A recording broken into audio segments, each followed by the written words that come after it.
জামাই ষষ্ঠী উপলক্ষে আজকে আমাদের বাড়িতে পোলাও রান্না হবে। এই পোলাও বানানোর জন্য প্রথমে ছোট বাসমতি চালকে ধুয়ে নিয়ে ভিজিয়ে রাখার পর জল ঝরিয়ে রাখতে হবে। এরপর চালের মধ্যে আদা কুচি আর হলুদ গুঁড়ো দিয়ে মাখিয়ে নেব। চালটা আদা কুচি আর হলুদ গুঁড়ো দিয়ে মাখানোর পর 10 মিনিটের জন্য রেখে দেব। চালটা 10 মিনিটের জন্য মাখিয়ে রাখার পর একটা কড়াইতে একটু ঘি দিয়ে গরম করে নিতে হবে। ঘিটা গরম হয়ে গেলে গোটা এলাচ, গোটা দালচিনি আর লবঙ্গ দিয়ে দেব, সাথে তেজপাতা দিয়ে দেব।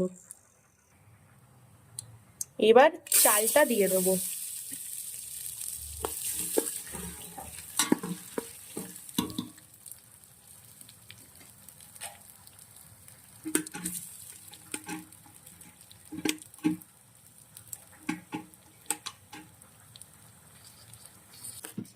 চালটাকে ভালো করে এবার ভেজে নেব।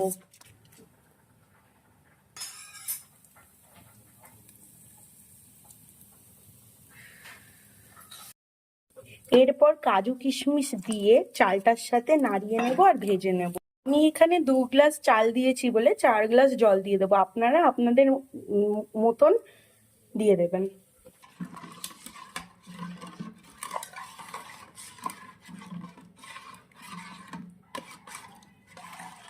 এবার আধ ঘন্টার জন্য ঢেকে দেব। এবার ঢাকাটা খুলে নিয়ে নুন আর চিনি দিয়ে দেব।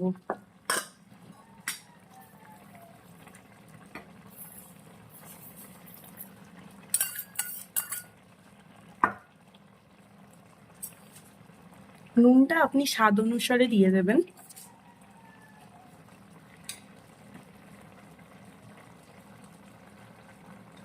আর একটু কাঁচা লঙ্কা ওপর দিক দিয়ে ছড়িয়ে দেবো।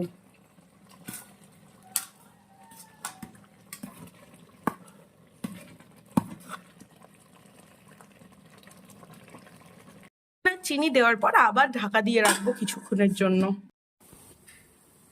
পোলাওয়ের ওপরে শেষে একটু ঘি ছড়িয়ে নামিয়ে নিলেই তৈরি আমাদের পোলাও।